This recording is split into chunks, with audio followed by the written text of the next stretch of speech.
I think about my career now, I've had a slight change in my career. I'm a clinician. I see patients, and I still love seeing patients. I've always been involved in work of diversity, equity, and inclusion. I've always mentored medical students, and those are things I've been passionate about. And about 2 years ago, an opportunity came at the College of Human Medicine for me to take on a role as Assistant Dean for Diversity and Cultural Initiatives. And what it did, it blends all my passions. And when we talk about intersectionality, it's a great time for me to, still be a clinician. I can educate about what, when you see marginalized patients, how that impacts my patient care. I feel like I can still demonstrate and show how I advocate for impacting health disparities. But more importantly, I think I can also speak to the young people, the upcoming residents, the upcoming medical students, and hopefully be an advocate for them, mentor them, and sponsor them. But also it's a time for us to have those critical conversations. And so I think those opportunities in my career, even this stage in my career, I'm revitalized by a lot of my passions around diversity, equity, and inclusion. I'm learning. I continue to learn. We should always be lifelong learners.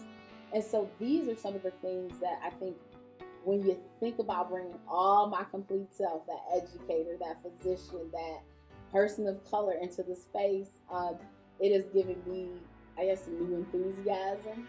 And so that's, I think, one of the best things about my career now. I was just green. Like I had no clue. It wasn't really talked about, things that you may encounter or may experience or things you need to consider.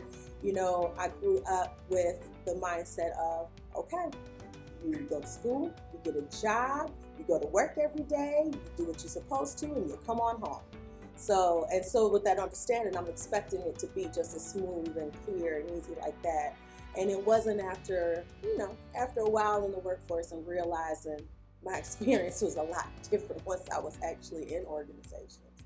I found myself really trying to look at what organizations might have people like me, because I will tell you, I was a little tired of always walking in a room and I'm the only one.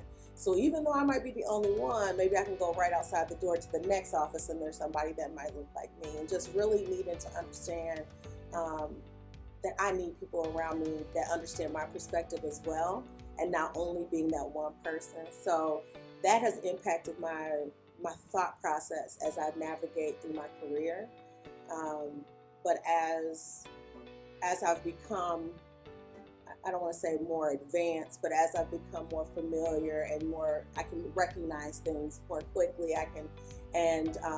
I'm having more ability to be sitting at the table and being able to have more control over things, realizing how much important my impact can be, so that those individuals coming in the workforce and they see that, they might be able to help them navigate a lot better than I had to.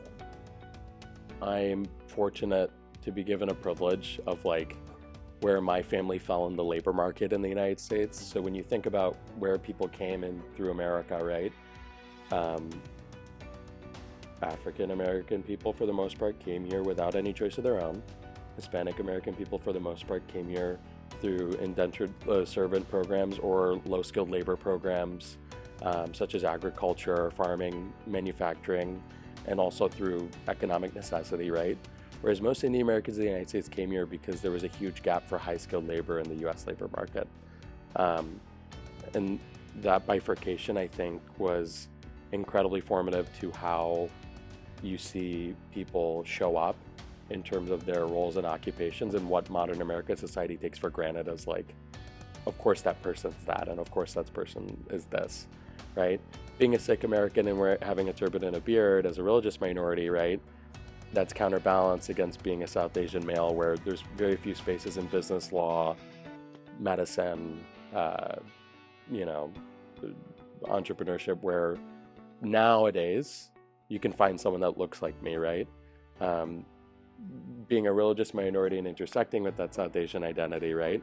There still are spaces where that's not the case, but by being Indian, right, I still have that type of coverage. And there's, often when I walk into work environments, someone's worked with an Indian American person before, or South Asian person before, particularly South Asian male. They tend to say Indian people are really hard workers or great workers, or they're incredibly smart, right? They may have never met a Sikh American before, right? And I think that's an area where I find this very interesting intersectionality, right? Where if I lean into my Indian side, as business being tribal, you get people that have more commonality, right? And so they like that more, right? And not to say I shy away or I hide my Sikh American side, you can't, but it's not something I lean into because they don't have the same commonalities to it. Whether that's like people that work with Spectrum through my business and we meet clients who work at the hospital, right? They'll be damned if they haven't met someone who's Indian American that works in the hospital, right? And I can almost immediately lean into that and I'll win business. I see that intersectionality play out as a religious minority where it plays against me, but being unfortunately branded as a model minority due to my South Asian identity, where it almost always plays in my favor, right? When I show up to a client's doorstep, they immediately assume I'm the smartest guy. Like they immediately assume that this guy, if he's here where he's at, the barriers and whatever he's passed through, the hardest working, when I like to think I am, but the reality is I'm not, right? I have lazy days like everybody else. And so to answer your question of where it plays out in intersectionality for my professional life is having a South Asian identity that is a hyper privilege in the US work environment, also being a religious minority where it plays, I wouldn't say in most places against, but in many places against, because the people just don't have a commonality of meeting a Sikh American, but they'll have a big commonality of meeting an Indian American person in their lives. I think the patronization piece comes right off. Like we are often think less of because how refugees are perceived. Like oftentimes we are perceived as illiterate. Oftentimes we are perceived as someone who doesn't have confidence enough to speak in front of people or like presentations. And I think like it takes extra work or it takes extra time for us to prove to them like we are capable, we can do this work. So career wise, often like we are often like paid less, or when we wanna get a job, we are often asked to work in a factory than like some professional place or like some professional careers. Even now, we have refugees from Afghanistan that are resettled in West Michigan, and they are like engineers, they're doctors, that they have to leave their country because of the Taliban takeover. When they are resettled here, and when we are looking jobs for them, we are approached by factories for line work, other than like engineering firms or like other professional institutions, So that is still prevalent in West Michigan. So I think like, again, in terms of openness, I think there is a lot for West Michigan to learn.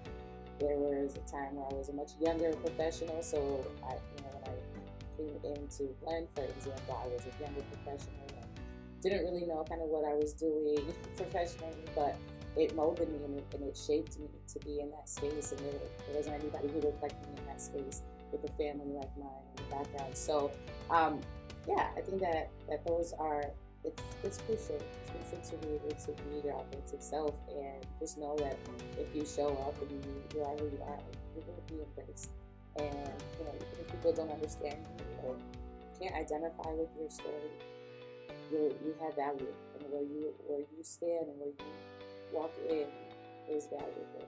And people need to see your face and need to hear your story because there's nobody like you out there.